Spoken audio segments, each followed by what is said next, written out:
My name's Johnny Halterman. I'm a nutrient management specialist for the West Virginia Department of Agriculture, and we're here this morning to give a brief description of our nutrient management program.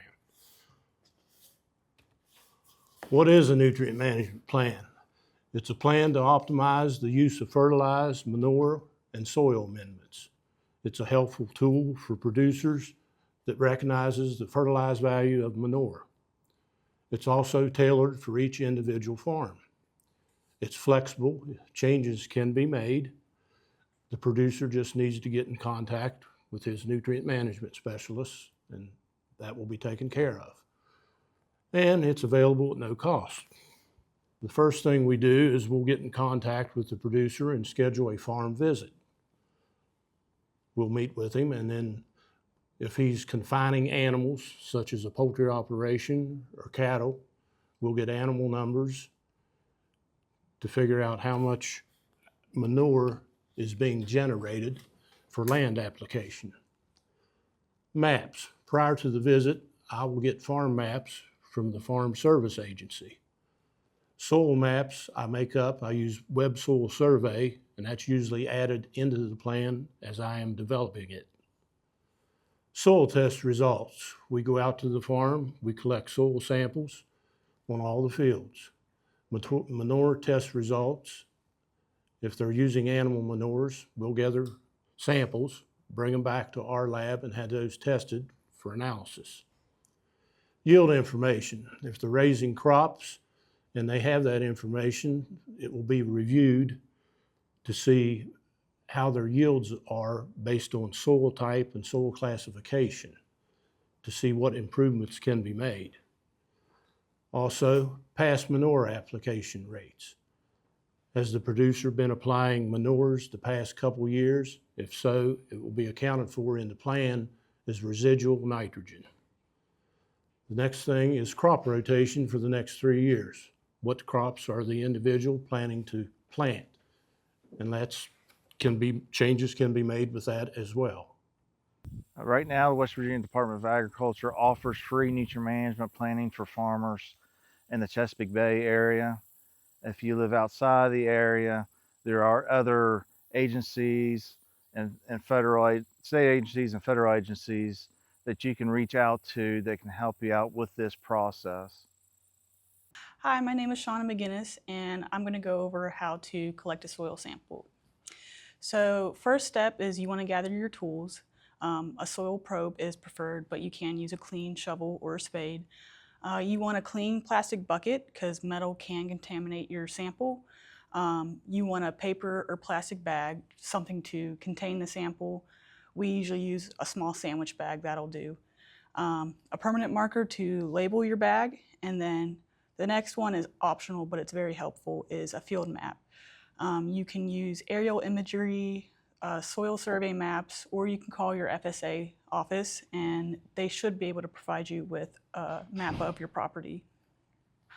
Step 2 is you want to establish your field boundaries and sampling units. Why does this matter? Well, a field may look uniform, but soil type, slope, drainage, and crop history can vary. Dividing your land into logical sampling units helps you get more accurate results. Some general guidelines are to sample up to 20 acres if the area is uniform. You want to mark off any problem areas like wet spots or low yielding areas and sample them separately. And then what if you have a very large field? So for example, a cornfield, a 100-acre cornfield.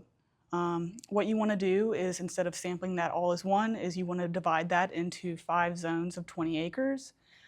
Base that on soil texture, crop or fertility history, slope, drainage, or yield or problem areas. Let's look at some areas to avoid when sampling. So these spots are going to throw off your results because they do not represent the whole field. Manure piles, fertilizer bands, dead furrows, fence lines, gates. Stay away from road lines in high traffic areas. And then also fields that border streams or rivers or contain ponds. You want to stay at least 100 feet away from those areas. Stick to the main productive areas. Moving on to step 3, you want to plan your sampling pattern. There's a couple different ones that you can choose from. The first one is zigzag or W pattern, which is the one that we use and it's the most common one. You're going to walk the field in a zigzag pattern, stopping at regular intervals. It's best for fields that are pretty uniform in soil type. You want to collect at least 15 to 20 cores per field, up to 20 acres. The next pattern is grid sampling pattern, and this is where you divide the field into a grid of equal size patterns, often 1 acre to 2.5 acres wide. You want to take a sample from the center of each of those grids, and this is best for precision agriculture or fields with variable units or soils. More samples is going to equal a more detailed fertility map. And then the last one is zone sampling, and this is where you're going to divide your field into zones based on soil type, yield history, or management practices. Each zone is sampled as its own unit, and this is best for fields with distinct problem areas or management differences. After all that, we're finally able to take our first core. So you want to insert your probe straight into the ground. Now for corn or grain fields, a depth of 6 to 8 inches is recommended. For hay or pasture fields, you're going to want to go to a depth of around 4 inches. You want to remove the probe straight out of the ground and place the core into your clean bucket. If you're using a shovel or a spade, you want to dig a V-shaped hole and then slice off a thin section of that and trim it to the correct depth. You repeat this process throughout the entire field. Remember to get at least 15 to 20 cores per field, and it's important to maintain consistent sampling practices. So once all the cores or the samples are in the bucket, you want to break up the clumps and mix thoroughly, remove any rocks or plant matter. This ensures that your sample represents the soil conditions in the field. Use the mixed soil to fill the sample bag and label the bag with your name or the farm name and the field name or field number. So after that, you want to fill out your soil submission form and send it to the lab as soon as possible. If it's going to be more than a couple days, you want to let the sample air dry to prevent changes in nutrient level. Drying locks in the soil's nutrient status and prevents changes before analysis. Do not use heat. This can cause nutrients levels to change, and it will lead to inaccurate results. The most important sections to fill out on your submission form are name, address, and number, field identification, date sampled, acre sampled, your crop code or name, and your county. Okay, today we're going to be demonstrating on how to do the soil sampling. Just to give a little general idea of where we are. We are standing here on this farm, and what we're going to be sampling is this section, which is a 15-acre hay field. We're going to be doing a zigzag pattern on field 1, which is a 15-acre hay field, and we'll be going along here. The tree line here is also a creek, and up along here is a compaction zone that we'll be avoiding, and there's a knoll here that you can't see, but that's why it's divided here, and that is a separate field, and that compaction zone would be away from the river as well. So, but we're just doing field 1 in the W zigzag pattern.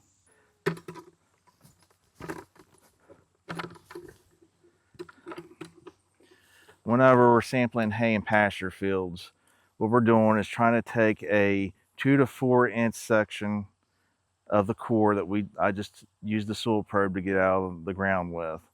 The reason for this is the rooting zone for most of your grasses and your hay fields and your pastures.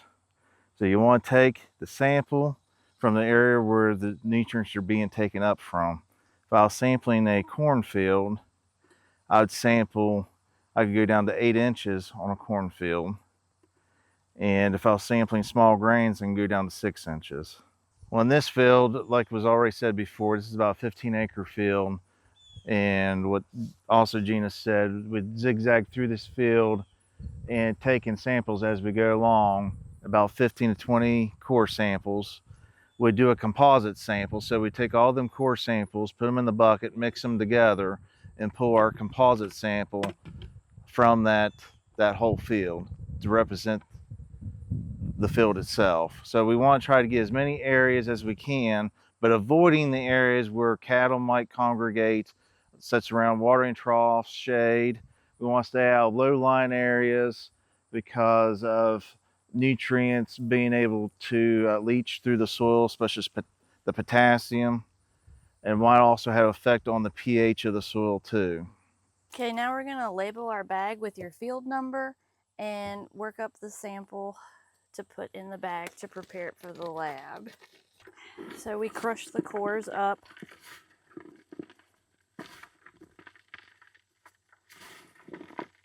Remove any rocks or big debris, and then it will go in your labeled bag.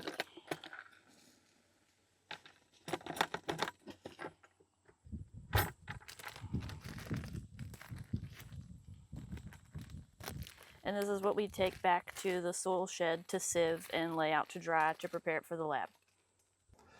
This is our soil processing building. This is where we take in our samples after we got them out in the field, and we lay the samples out on the plates and we dry them out on our shelves here.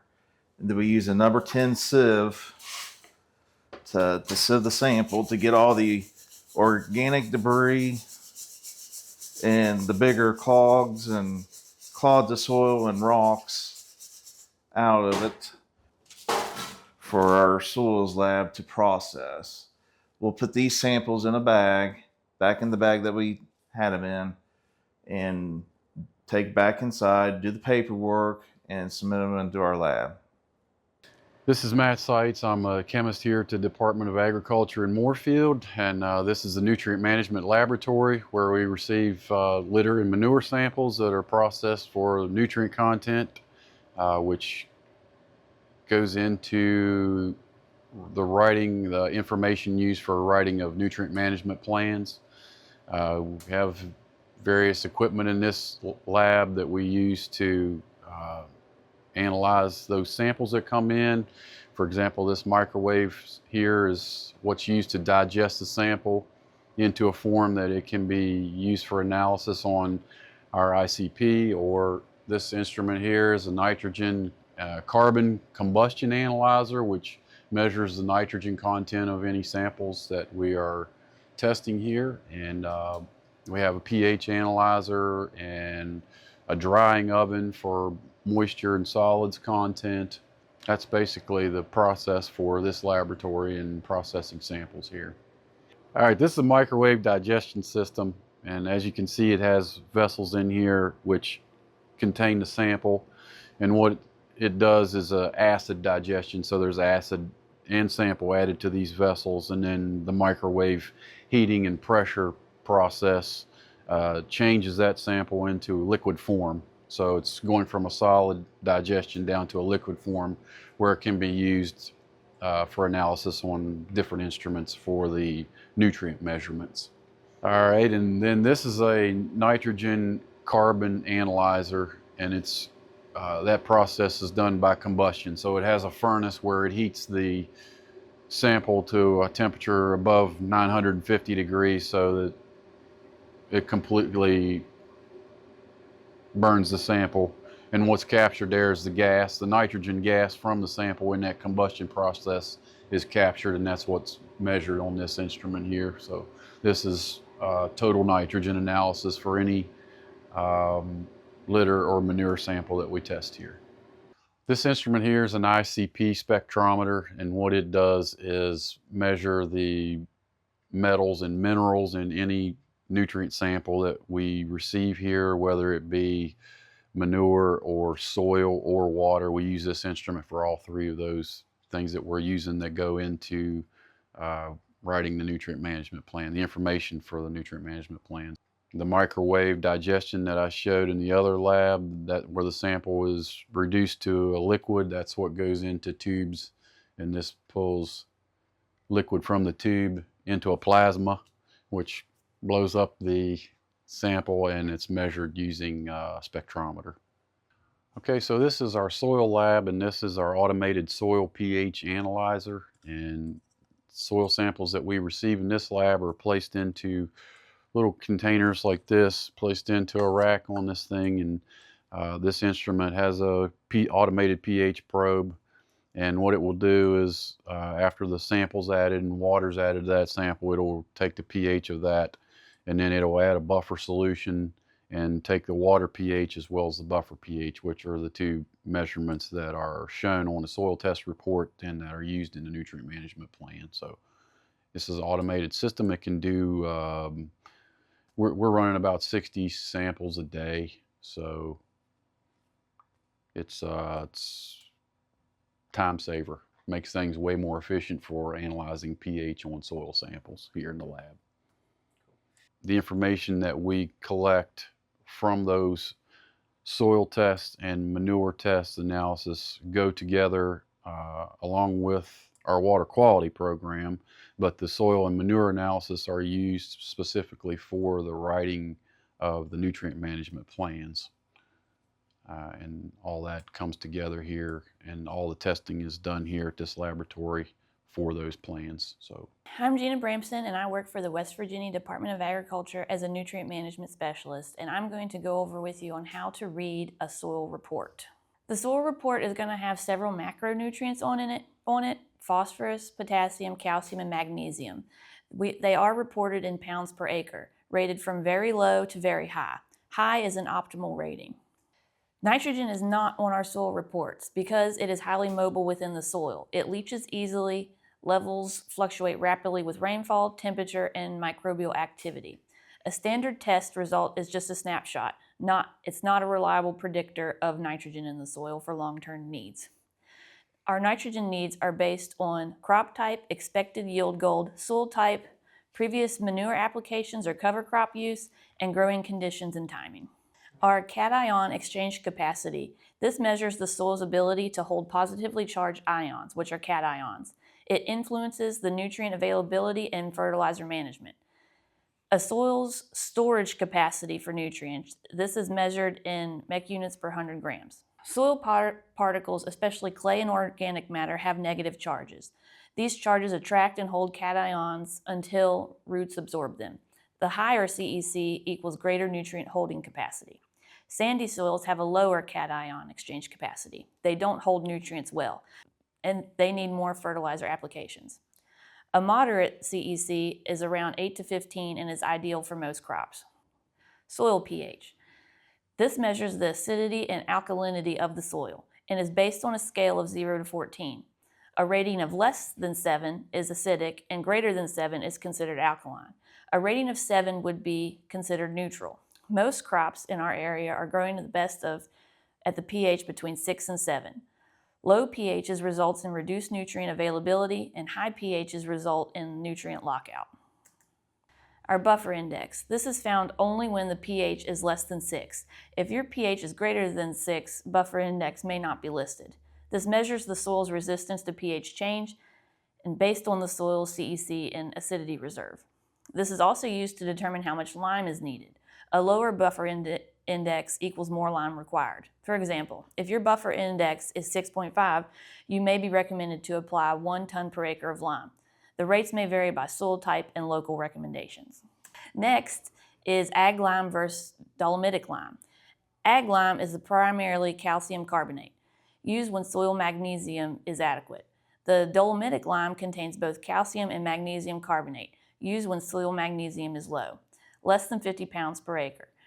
This can also help prevent grass tetany in livestock, which is a metabolic disease caused by deficiency of magnesium in the blood. Hello, I'm Jill Hauser, Nutrient Management Specialist with West Virginia Department of Agriculture. I work out of both the Moorfield office and a Davis office. Today I'm going to talk to you about calculating fertilizer applications. Commercial fertilizer is a little tricky sometimes whenever we need to find out what we're actually putting on. For an example, we're going to use a 10-20-10. The 10 is the amount of actual nitrogen that is in the 100-pound bag. We usually do it by the acre or by the ton per acre. So we're going to say there's 20 bags that make the 2,000 to make the ton. So that's 200 pounds per ton per acre.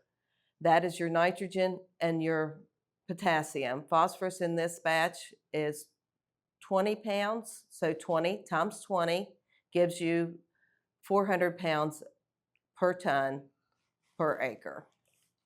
Also going on, we're going to do the value of manure, and that depends on the type of manure that we're using, whether it be poultry, beef, dairy, or sheep, how and where it is spread, and what nutrients are needed on the fields.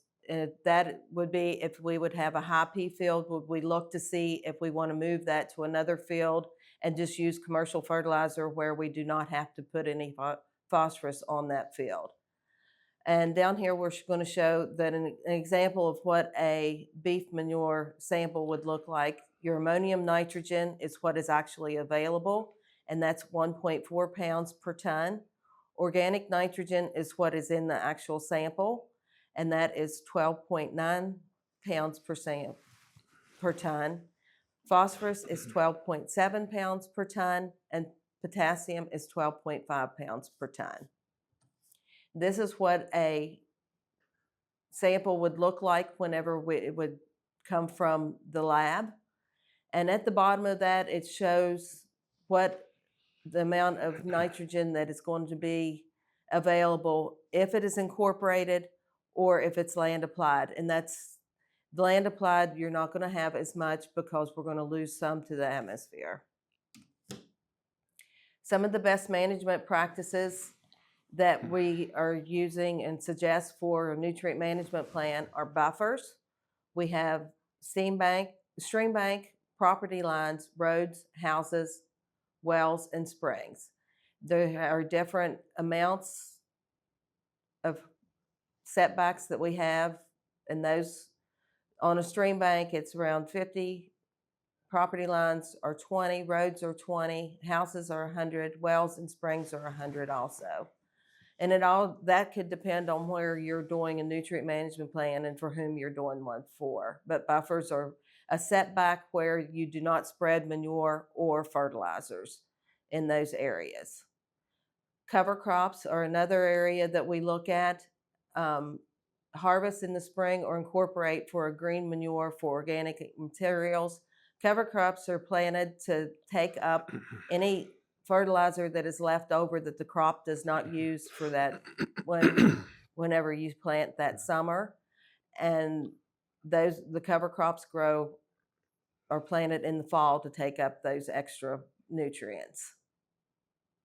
In the spring is when you decide whether you can harvest them, or if you incorporation for green manure for organic material is just plowing it down before you plant your spring plantings. Tillage, we have different types of tillage. Moldboard plowing is where you actually plow, turn the soil over, and that is when you see your most soil loss. Minimum till or no till are what is suggested for nutrient management because that is when your nutrients move the least. Grazing, we have rotational, continuous, or flash grazing buffers. Rotational grazing is when you have your farm sectioned off. Cattle you have intensive rotational or just rotational, where a lot of beef farmers use rotational grazing, where they'll put them in one field, let them graze down, put them in another field, and then go back to the first field once it's grown back. Continuous grazing is where you put them in and you do not take them out at all, and they just are continuously grazing that, and a lot of times you have a little bit of soil loss there. And flash grazing buffers is where I was talking about buffers earlier, where you would fence out stream banks, and these are areas that you would turn the animals in, let them graze for a day or two to take down the vegetation that's there, and then take them back out so they're not into the streams all the time.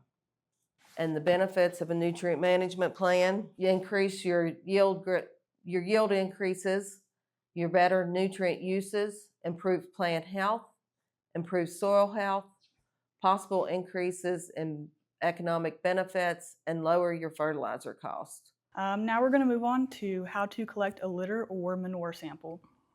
So for solid manure sampling, you want to use a clean shovel, auger, or sampling probe. Sample from at least 6 to 12 inches deep, depending on the pile, and you want to take at least 10 to 15 subsamples from different parts of the pile. Do from the top, the side, the bottom. You're aiming to get a sample that represents the entire pile, not just a single spot. You want to place all those subsamples into a container and mix thoroughly to create a composite sample. And then you want to transfer about 1 pint of that into your labeled sealed container. Keep the sample cool with refrigeration or an ice pack until you can deliver it to the lab.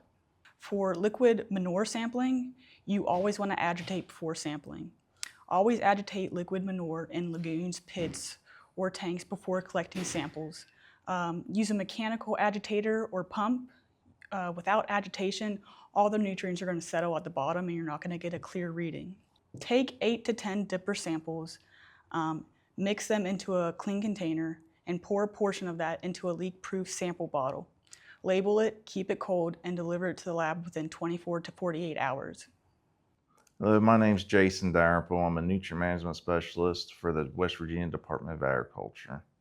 Today I'm going to give you a few topics about nutrient management. I'm going to start off today talking about the primary macronutrients, what the functions that they have in the plant, and what type of deficiencies to look for when you're out in the field. Start off with nitrogen deficiency. To begin with, the functions in the plant, it's found in the chlorophyll, nucleic acids, and amino acids of the cells, and the component of protein and enzymes with control all biological processes of that plant's life, from germination of the seed clear through seed development. Some of the deficiency symptoms to look for, especially in nitrogen. First thing that we need to know is nitrogen is mobile in the plant. What that means is that whenever there's going to be a deficiency in the soil, the plant is going to take from older leaves, the nitrogen out of the older leaves and bring it to the newer leaves. So what you're going to be looking for is what they call chlorosis of the older leaves, which are going to be turning yellow. Also, you're going to look for possible reduced yield later on in the corn or the plant's maturity, grain, whatever you're planting. Some of the plants will be stunted, slow growing. Plants more susceptible to weather and stress and disease. And sometimes some of the crops might mature a little bit earlier. The other primary macronutrient we're going to be looking at is also phosphorus. Also, it is mobile in the plant too. Some of the functions it has in the plant is typically concentrated in the seeds of many plants as phyton. It's important for the plant development, including development of a healthy root system, normal seed development, uniform crop maturation, photosynthesis, respiration, cell division, and other processes. Essential component of adrenotriphosphate, ATP, which is the energy of the cell, is essential component of DNA, RNA, and phospholipids, which play critical roles in the cell membranes. The things that you need to look for phosphorus deficiency is a purple to red coloring in the older leaves first, because again, like I said, it's mobile in the plant. It's bringing that nutrient up to the newer portions of the plant. It can cause poor root development, so you'll need to pull the plants out and look at the root systems. It can cause, and it's very difficult to actually see it out in the field. Most time you don't see it until later in the fall, when usually your yields have already been affected. Another thing to know with these nutrients, even though I'm talking about deficiency symptoms, they can also cause other issues with other macro and micronutrients. If you ever have a large abundance of phosphorus in the soil, it can also cause a zinc deficiency with legumes. The last primary macronutrient is potassium. And its functions in the plant is that it forms an ionic form in the cell. So it's usually in a liquid, in the ionic form. It's not actually into the structures itself. It's responsible for regulation of water usage, disease resistance, and stem strength. It is involved in photosynthesis, drought tolerance, improved winter hardiness, protein synthesis, and is linked to improvement of overall crop quality. Again, with all the other two macronutrients that we talked about, it's also mobile in the plant. So you're going to be looking at the older leaves first for the deficiency symptoms. What it does, it causes a scorching effect along the leaf margins of the leaf, where actually it looks like it's gotten burnt. It's got some chlorosis going along those edges too. Deficient plants grow slowly and have poorly developed root systems. Weak stalks, lodging is common. Again, if we look at this, we have to make sure, is it potassium deficiency, phosphorus deficiency, because both of them cause poorly root development. But other micronutrients and other macros can cause the same issues too. So trying to diagnose some of these nutrient deficiencies is quite hard. Plants possess a low resistance to disease, and most common on acid sandy soils and soils that have received applications of calcium and/or magnesium. Another thing I want to talk about, like I talked about phosphorus and zinc, large amounts of potassium can cause deficiencies with magnesium and manganese in the plant too. Next, I'd like to talk about nutrient impacts to water quality. One of the major things that nutrients have an impact on is what we call eutrophication. This has been a common problem, especially in our area of West Virginia with the Chesapeake Bay. But if you're on the other side of West Virginia, it'll be the Gulf of America, the hypoxic issues down there. Eutrophication is excess of nutrients that enter into lakes and other bodies of water, which cause a dense growth of plant life, especially algae, and death of animals' life form, death of organisms, and the lack of oxygen, which is called the hypoxia. The two main nutrients that we look at that deals with eutrophication is nitrogen and phosphorus. These are the two nutrients that we try to manage with our nutrient management plans on how we apply nutrients, or even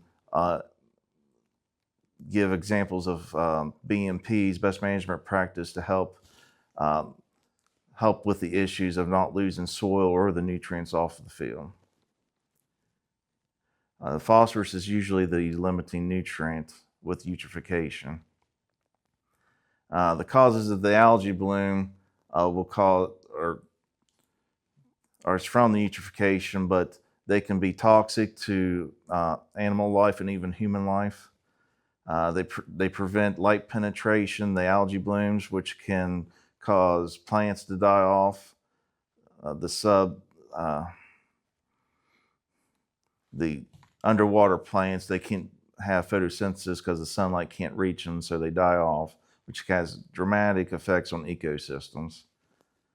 And then whenever the algae dies off, the bacteria and other organisms take out the dissolved oxygen out of the water to help break down the algae, which causes your hypoxic areas.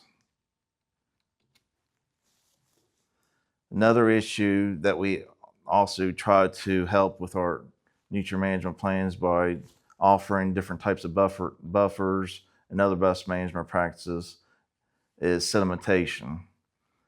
When we lose soil off of the fields or areas that are in the cities that are developing land, if they don't have the proper BMPs installed, This sediment can enter the streams and cause dramatic effects into our tributaries. And as you can see here on this slide, the Chesapeake Bay area. You can see the sediment that's coming out of the river into the Chesapeake Bay area there. What this does is the sediment can cover up spawning areas for fish and oyster beds, areas of ecosystems that these organisms use for their daily life, and cause drastic effects on the abundance of their life in these ecosystems.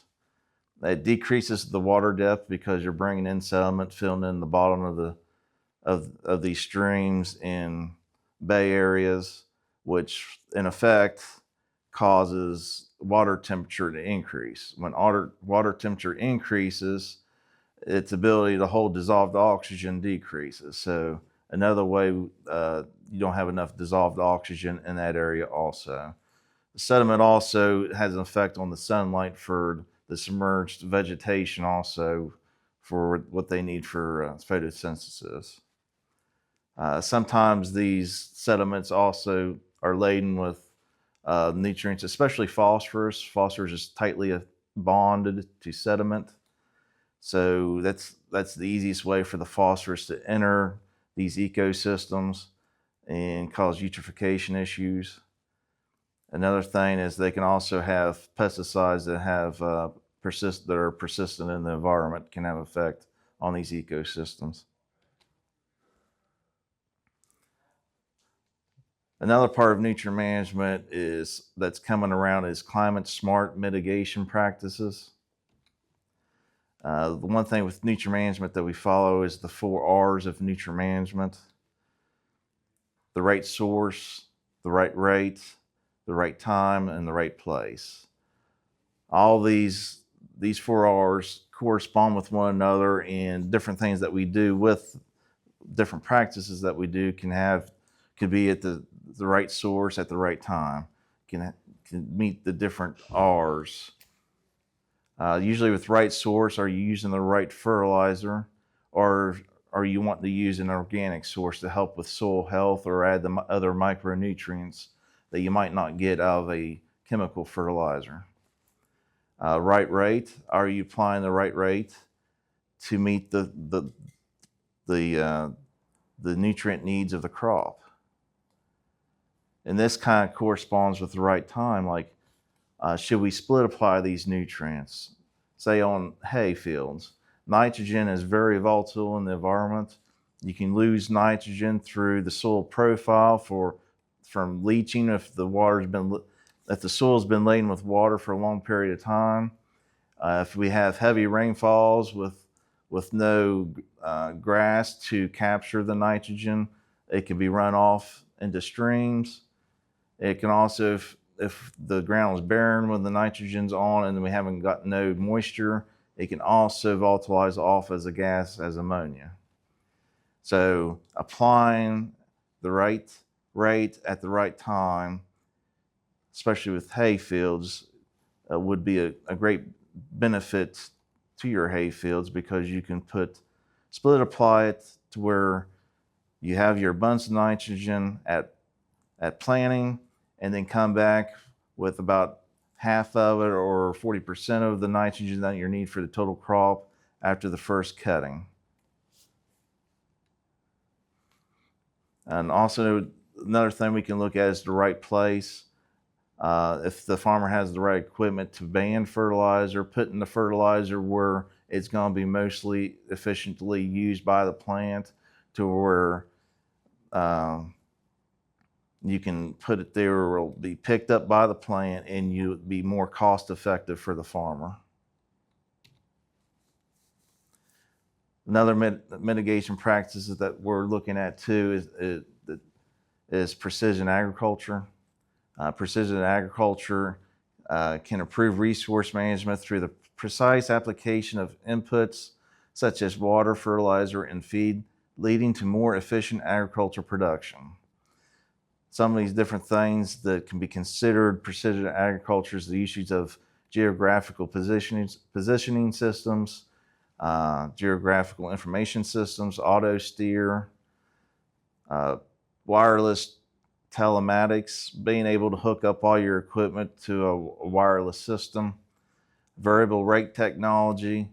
This is where through grid sampling, you can set up a grid map to show different levels of nutrient needs in the field, and you can set up your application equipment to put down the precise amount of nutrients in those different areas, so you can be more cost effective and not wasting putting fertilizer down that could be lost in the environment. Artificial intelligence, remote sensing is becoming another popular thing with drones, being able to fly a drone over a field to spread fertilizer, or even use herbicides and insecticides to spray weeds, and even looking for crop damage from pests. Data collection and analysis is being used, and yield monitors is also being used for precision agriculture. Some new emerging technologies that's coming up is remote sensing platforms.